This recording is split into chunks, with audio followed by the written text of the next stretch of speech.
Hello friends, नमस्ते। Welcome back to my channel. हमसे जुड़े रहने के लिए आपको बहुत बहुत धन्यवाद।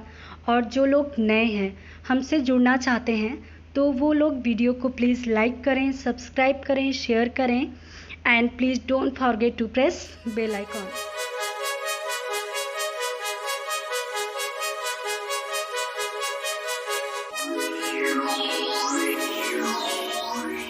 आज मैं जो बात करने वाली हूँ वो है भारतीय साक्ष्य अधिनियम 1872 की धारा 26 के बारे में।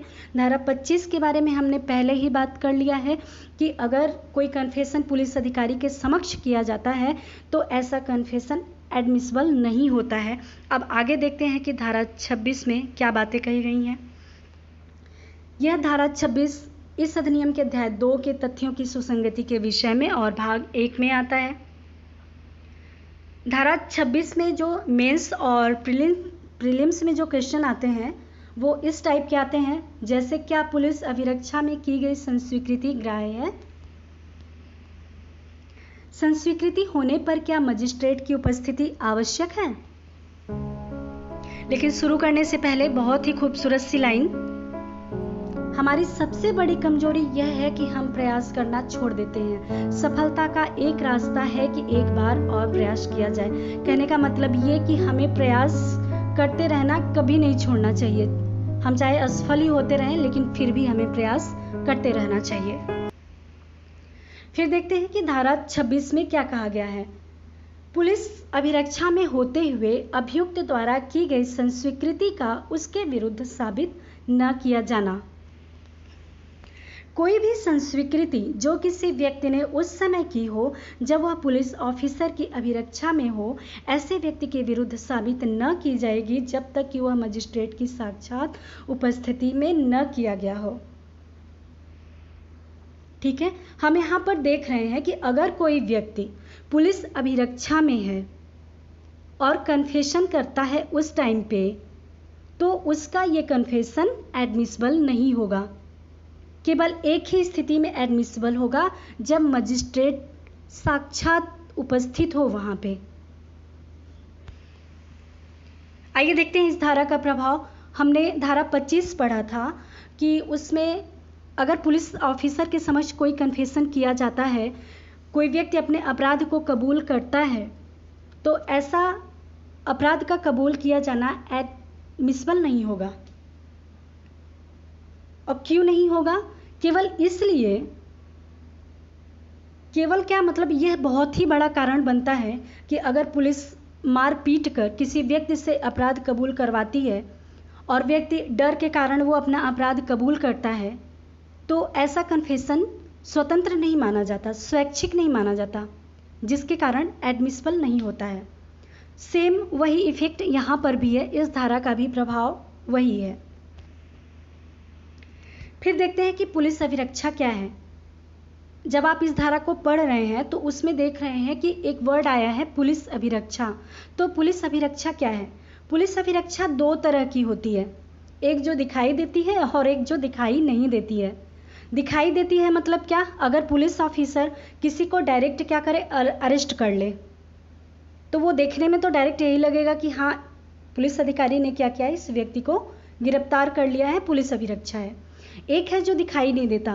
मान लीजिए पुलिस अधिकारी गिरफ्तार करके क्या करता है, थाने के परिसर में ले जाता है, कहीं रख देता है या किसी भी जगह पर रख देता है, तो वो भी पुलिस अभिरक्षा में ही माना जाता है।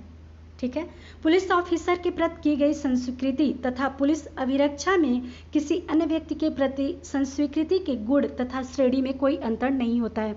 कहने का मतलब कि जब धारा 25 पढ़ रहे थे हम, उसमें देखे कि पुलिस ऑफिसर के समक्ष की गई संस्वीकृति एडमिसिबल नहीं होती, उसी सेम प्रकार से पुलिस अभिरक्षा को लिया गया है कि अगर पुलिस अभिरक्षा में कोई कन्फेशन किया जाता है, अपराध को कबूलवाया जाता है या कोई व्यक्ति अपराध को कबूल करता है, तो वो संस्वीकृति एडमिसिबल नहीं होती है।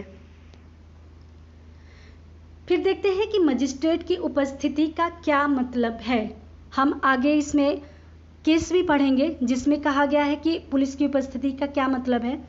जैसे जब हम धारा 26 पढ़ते हैं तो उसमें एक अपवाद निकल कर आता है। क्या आता है कि पुलिस अभिरक्षा में संस्वीकृति के समय यदि मजिस्ट्रेट की साक्षात उपस्थिति हो तो संस्वीकृति वैध हो जाएगी। मतलब पुलिस अभिरक्षा में अगर कोई अभियुक्त किसी के भी सामने कन्फेशन कर दे तो ऐसा कन्फेशन एडमिसिबल नहीं होगा। लेकिन अगर पुलिस अभिरक्षा में ही, पुलिस कस्टडी में ही कोई व्यक्ति अगर वहीं पे मजिस्ट्रेट है, उपस्थित है और कन्फेशन करता है तो ऐसा कन्फेशन एडमिसिबल होगा। फिर देखते हैं कि क्या न्यायिक अभिरक्षा में की गई संस्वीकृति ग्राह्य है। तो यहाँ पे न्यायिक अभिरक्षा वो किसी भी तरह से हो, अगर पुलिस का पहरा भी हो, कुछ भी हो। दो तरह से एक अभिरक्षा बताई गई है, ठीक है।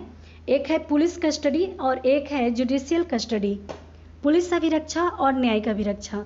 तो यहाँ पे न्यायिक अभिरक्षा को पुलिस अभिरक्षा से अलग कर दिया गया है और कोई व्यक्ति न्यायिक अभिरक्षा में कन्फेशन करता है तो उसका कन्फेशन एडमिसिबल होता है। मान लीजिए जब कथन संस्वीकृति का प्रभाव न रखता हो तब क्या होगा। अगर कोई ऐसा स्टेटमेंट है जब वह कन्फेशन हो ही न तब क्या होगा, तब जाहिर सी बात है ये सेक्शन उस पर लागू ही नहीं होगा। ऐसे कथन पे ये सेक्शन लागू ही नहीं होगा। यदि संस्वीकृति पुलिस अभिरक्षा में रहते हुए मजिस्ट्रेट की साक्षात उपस्थिति में की गई है तो यह अभियुक्त के विरुद्ध ग्राह्य मानी जाएगी। मजिस्ट्रेट की साक्षात उपस्थिति एवं संस्वीकृति को अभिलिखित करने के संदर्भ में दंड प्रक्रिया संहिता की धारा 164 के अंतर्गत व्यवस्था दी गई है, जिसके अनुसार मजिस्ट्रेट संस्वीकृति को अभिलिखित करने के पूर्व अभियुक्त को बताएगा। ये लाइन्स ये बता रही हैं कि अगर कोई कन्फेशन लिखा जा रहा है मजिस्ट्रेट के द्वारा तो सीआरपीसी की धारा 164 में उसका पूरा प्रोसीजर बताया गया है कि किस तरह से कन्फेशन को लिखा जाएगा। तो मजिस्ट्रेट क्या करता है, कन्फेशन लिखने के पूर्व कुछ बातें पूछता है अभियुक्त से, जिससे वह संतुष्ट हो जाए कि क्या जो कन्फेशन किया जा रहा है, अपराध को कबूल किया जा रहा है, अपराध को कबूल करने वाला व्यक्ति स्वतंत्र है, अपनी इच्छा से कर रहा है या किसी दबाव से कर रहा है। कहने का मतलब ये है कि अभियुक्त को किसी भी प्रकार से दबाव में नहीं होना चाहिए। तो जब हम धारा 164 पढ़ते हैं सीआरपीसी की तो उसमें मजिस्ट्रेट 2-3 सवाल करता है अभियुक्त से। पहला सवाल है वह ऐसे कथन करने के लिए बाध्य नहीं है। मजिस्ट्रेट क्या करेगा, अभियुक्त को बताएगा, एक्यूज्ड को बताएगा कि आप अपने अपराध को कबूल करने के लिए बाध्य नहीं हैं, आप चाहे तो अपराध को कबूल नहीं कर सकते, ठीक है। दूसरा है यदि वह कथन करता है तो वह कथन उसके विरुद्ध साक्ष्य में प्रयोग की जा सकेगी। मतलब मजिस्ट्रेट अभियुक्त को यह भी बताएगा कि अगर आप कन्फेशन कर रहे हो तो ये कन्फेशन आप ही के विरुद्ध एविडेंस के रूप में लिया जाएगा। तीसरा है मजिस्ट्रेट ऐसी संस्वीकृति तब तक अभिलिखित नहीं करेगा जब तक उससे विश्वास न हो जाए कि वह स्वेच्छापूर्वक की जा रही है। मतलब मजिस्ट्रेट को एकदम सेटिस्फाई हो जाना है कि अभियुक्त जो कन्फेशन कर रहा है वो एकदम स्वतंत्र है, अपनी इच्छा से कर रहा है, उस पर किसी का दबाव नहीं है। देखते हैं इस संबंध में बहुत ही इंपॉर्टेंट केस है, एग्जाम्स में पूछे जाते हैं। पहला केस है उत्तर प्रदेश राज्य बनाम सिंघाड़ा सिंह 1964 सुप्रीम कोर्ट का। इस बात में उच्चतम न्यायालय ने कहा कि मजिस्ट्रेट से की गई संस्वीकृति ग्राह्य नहीं होती यदि दंड प्रक्रिया संहिता की धारा 164 की प्रक्रिया का अनुपालन नहीं किया जाता। इस केस में ये बताया गया है कि सीआरपीसी की जो धारा 164 है उस प्रोसीजर को मानना बहुत ही ज़रूरी है। अगर उस प्रोसीजर को नहीं माना जाएगा तो ये प्रक्रिया ही इनवैलिड हो जाएगी, बाध्य नहीं होगी, वैध नहीं होगी। इमामदीन बनाम एम्परर 1937 का केस है। फिर है जविंगल एरिंग बनाम मध्य प्रदेश 1954 का केस के प्रकरण में उच्चतम न्यायालय ने निर्धारित किया कि मजिस्ट्रेट की साक्षात उपस्थिति का अर्थ उसका उसी कमरे में होना है जिस कमरे में संस्वीकृति हो रही है। मतलब एकदम साक्षात उसका शारीरिक रूप से उपस्थित होना आवश्यक है मजिस्ट्रेट का। एक कोई कमरा है, उस कमरे में कन्फेशन लिखा जा रहा है, तो वहाँ पे मजिस्ट्रेट को उपस्थित होना आवश्यक है। आई होप आपको ये वीडियो ज़रूर पसंद आई होगी। अगर कोई भी प्रॉब्लम होती है, कोई भी सवाल है आपका, तो हमें प्लीज़ नीचे कमेंट बॉक्स में ज़रूर बताएं। Thank you.